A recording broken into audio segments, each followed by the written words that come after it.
now identified as the stalker, has come out and said, I didn't do that. That wasn't me. Is there a presumption that it's her? Like, are they sure they've got the right person? This is what I'm saying. This is what I'm saying. So it's now going like, is what you said. Is like, is she the right person? Are you sure she's the right person?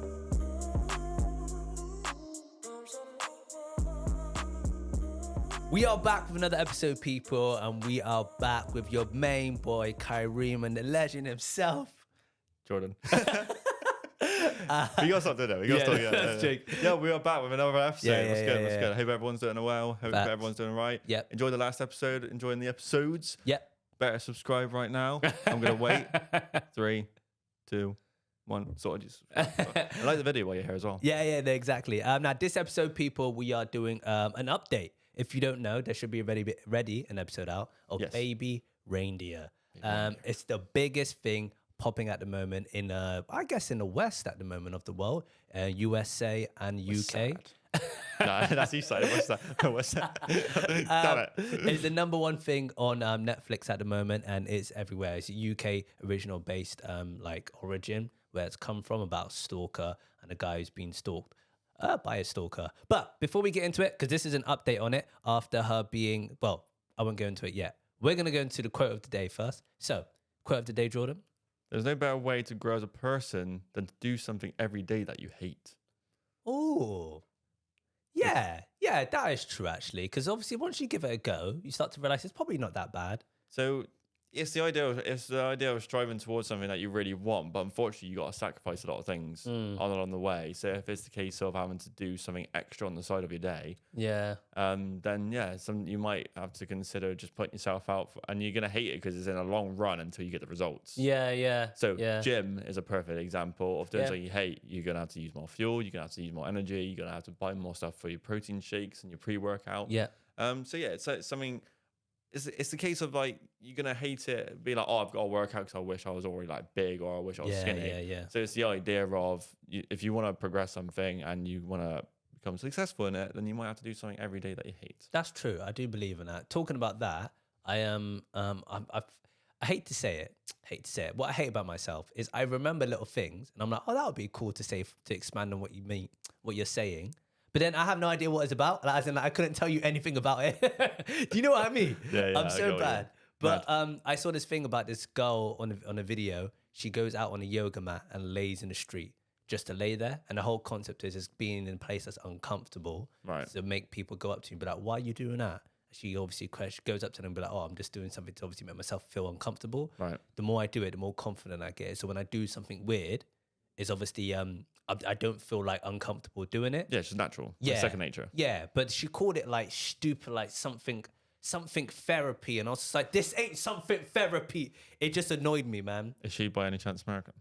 I don't know, probably. That's a running joke now, isn't it? But anyway, yeah, we're gonna give you a bit of an update on Baby Reindeer. Yeah, this is my episode. So yeah, I've looked into it. So just to clarify as well with this episode, I haven't personally seen it.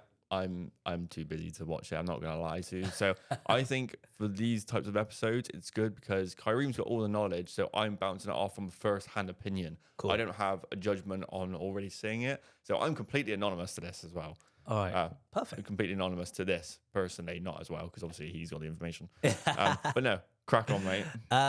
So basically, if you're unaware of it, a quick rundown is there's a Scottish, I believe he's a Scottish guy, called Richard Gadd, who is the main protagonist in this TV series / it's kind of like a documentary / like true story, kind of like TV series. Yeah, it's like a thriller drama. Yeah. It's like a mystery drama. Yeah, they could have done a docu-series on it, but he didn't. They kind of made it into like a TV series. About him being stalked by this particular person. The character in the show is called Martha.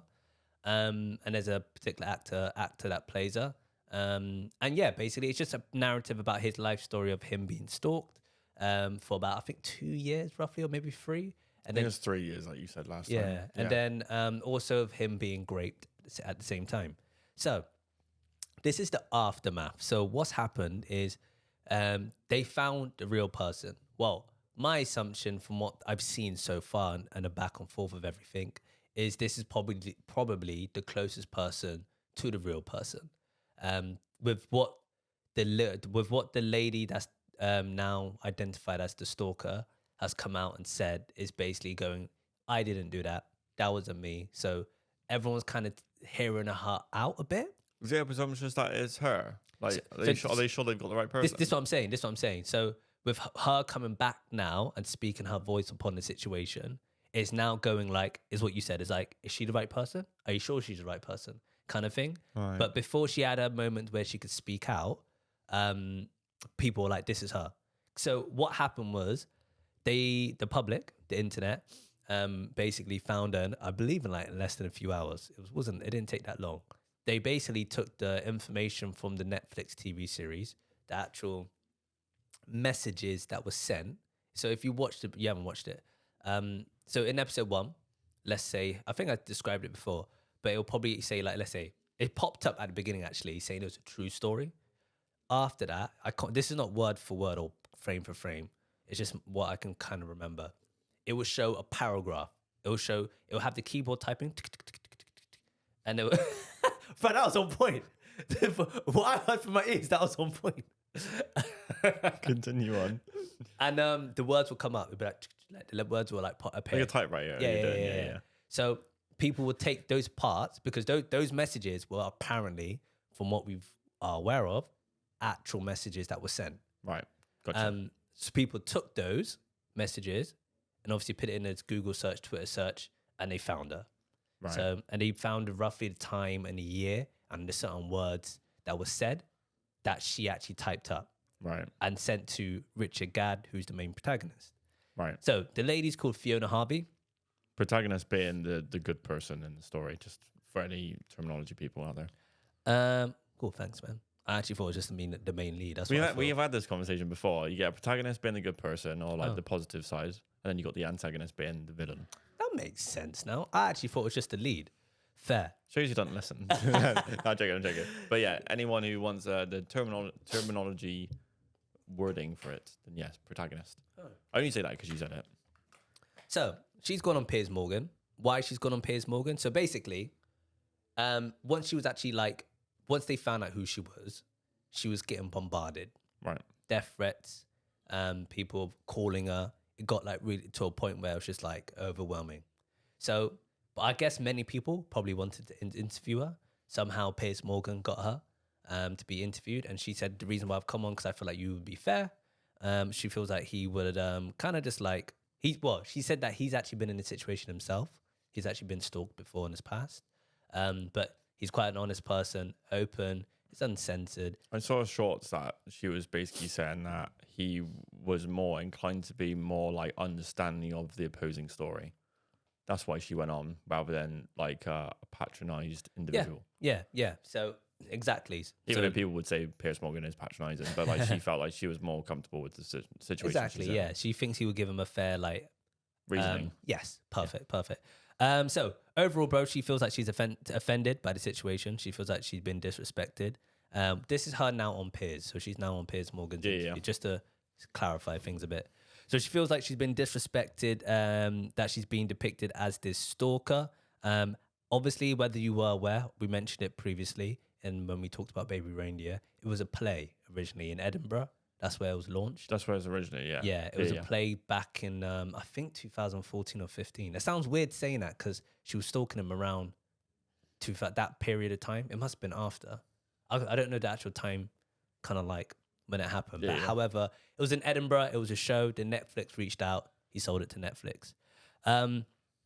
Obviously, the real woman, the lady's called Fiona Harvey. And she came on the show to believe he would give her a fair hearing and that he was once accused. So apparently, she hasn't seen the show. So this is what she refuses to watch it. Yeah.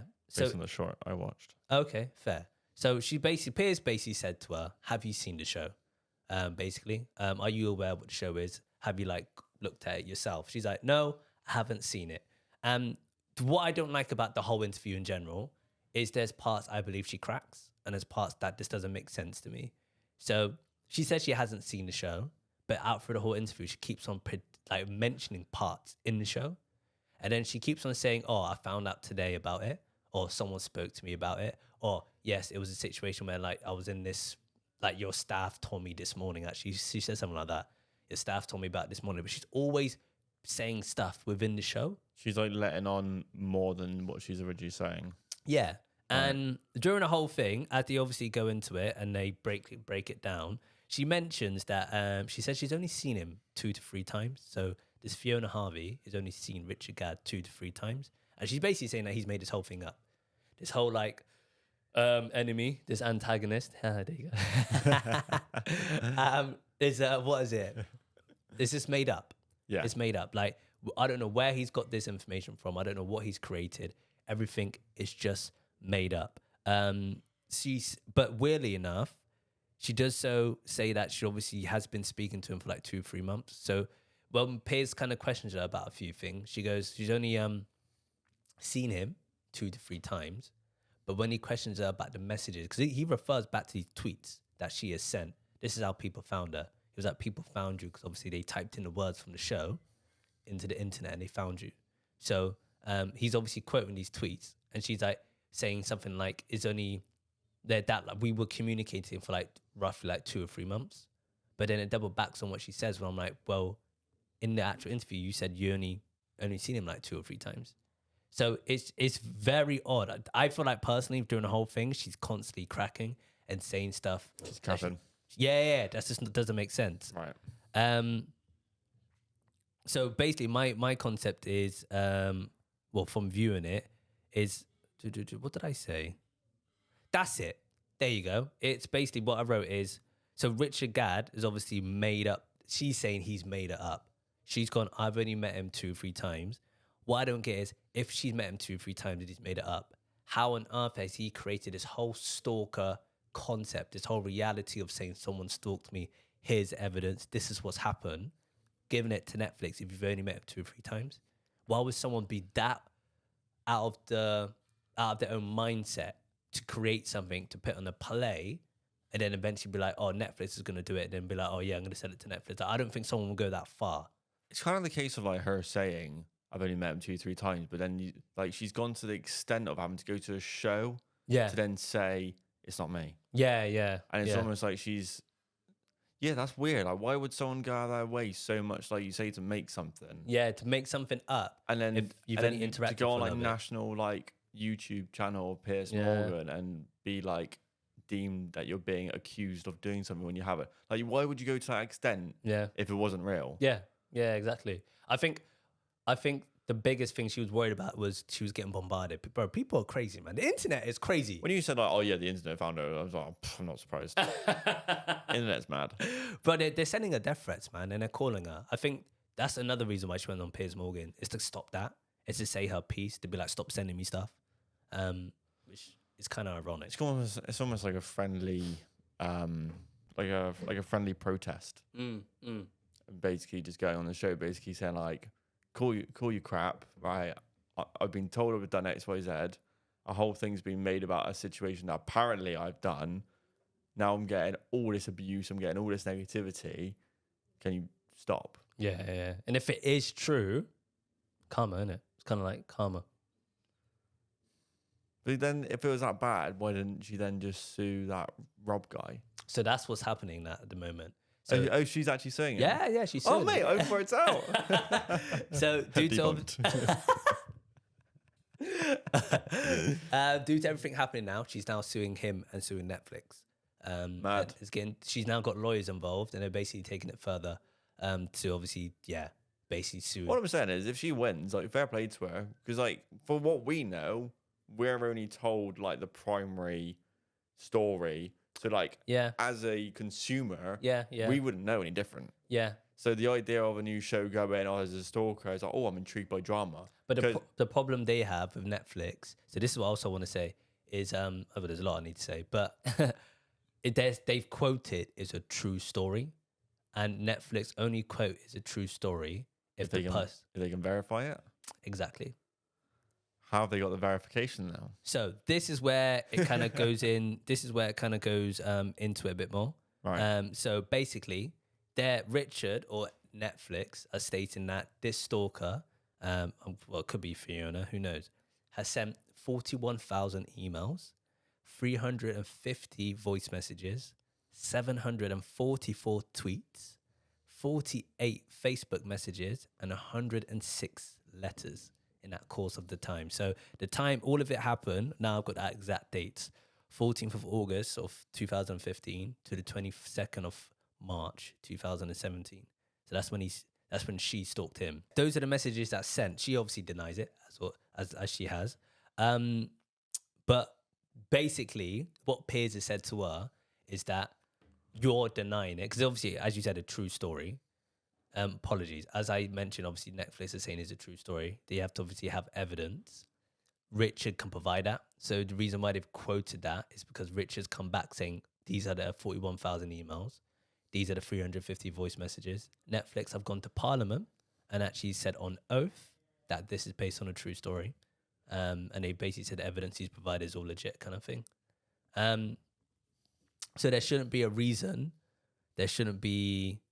Basically, they can back themselves by saying that. What Piers has said to her in a interview is if they can actually prove this, you understand, like, this is all digital. We can trace back this. The police can trace back these 41,000 emails. If they all derive from you, if the origin is where it comes from your like laptop or like your digital device, then obviously what he's obviously quoted is real. And with the voicemails, he goes, everyone's heard your voice now. You're on the show. We can hear you. If those voicemails sound like you, like... So is it still the case? So besides all that information and the whole process, is it still being debunked that the person who went on Piers Morgan, is that still trying to be worked out if it was actually her doing it? She's denying it. She's saying she hasn't done any of it. She hasn't sent those messages. What she has said is, I've sent a handful. So funny enough, at the start, she was saying she never did it. This is why I said she's cracked. But then how she then... This is what I mean. Like, she could then give evidence that she hasn't been the one writing all these messages. Correct. Yeah. But then she's then referencing moments in the show. Yeah. So it's like 2 and 2 don't add together. So this is the weird stuff. So she's basically saying at the start, I've only met him 2-3 times. There's no, like, he shouldn't have been able to create this fictional character as it is. Yeah. This stalker's not real. It's not me. And I obviously didn't do that. So, all right, that's what you quote at the beginning of the interview.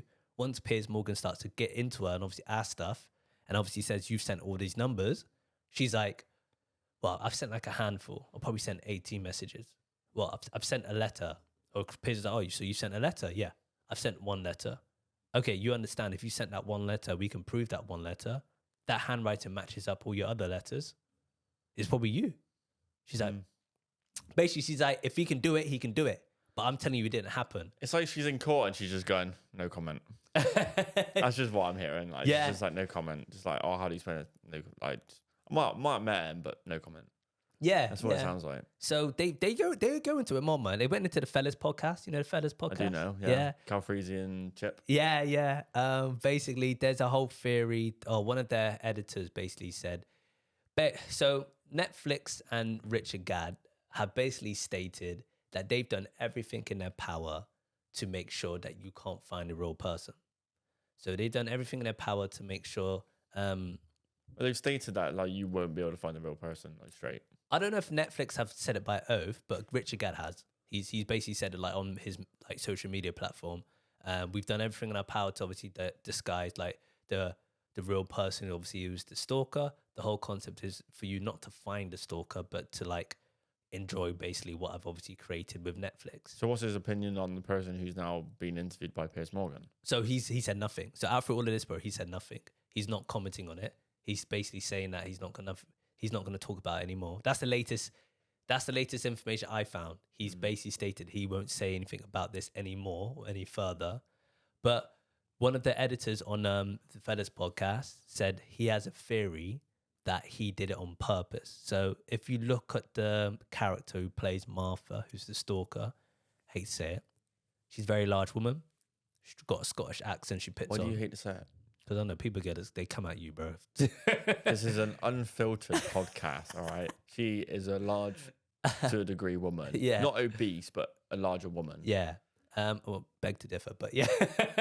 She's a large woman, and she speaks in a Scottish accent. Right. Yeah.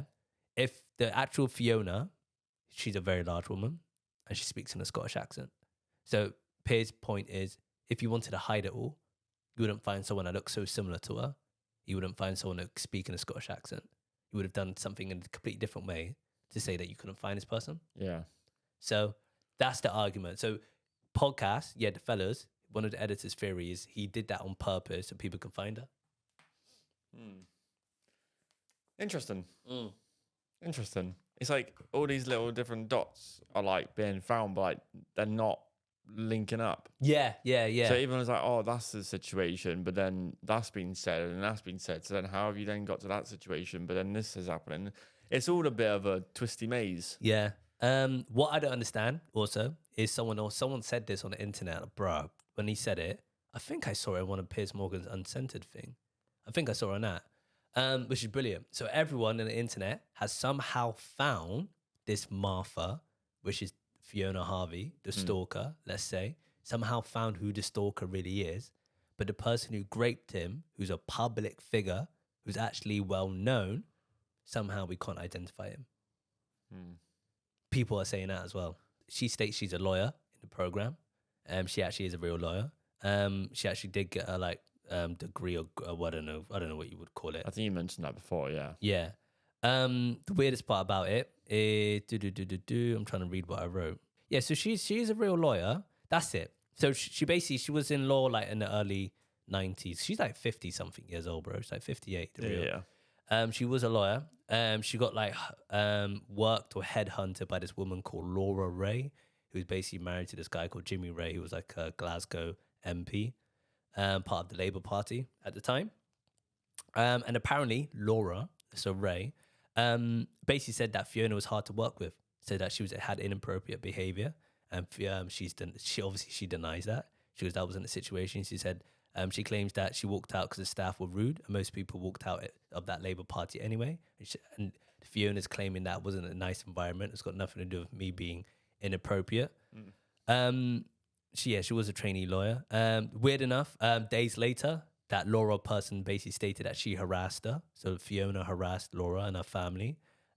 She had to set up personal alarms to obviously make sure Fiona didn't obviously come to her, basically. So she was aware, basically to protect herself. So Laura set up some personal alarms to protect herself so Fiona stayed away.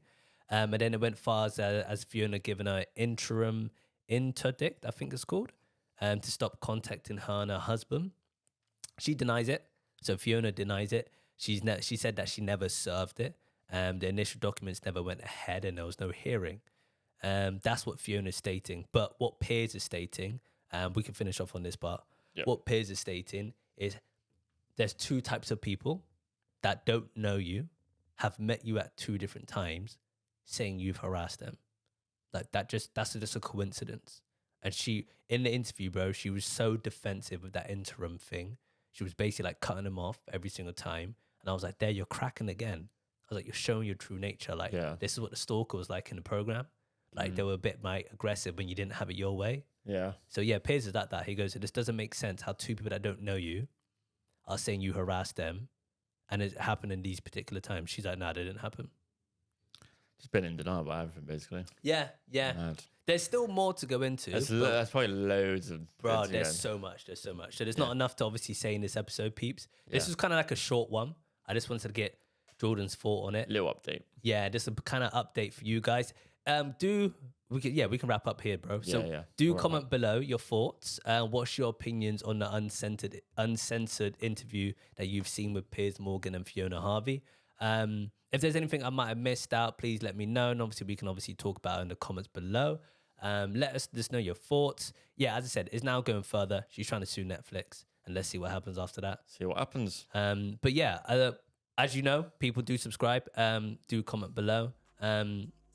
This is solely on YouTube at the moment, so we will look at taking this further into audio aspects as well. We are coming to TikTok soon, which is exciting. So I can't wait for that. But yeah, it's solely on YouTube, but do subscribe, do comment below. Is there anything I'm missing out? I feel like I'm repeating myself. You repeated yourself twice doing the same information, but no, he has covered everything. So it's all good. So subscribe while you're here. Like the video if you enjoyed it. Comment if you've got any feedback or any criticism, and give us your thoughts as well. And we'll hopefully see you in the next episode. Cool. Peace. Good to hear. Peace.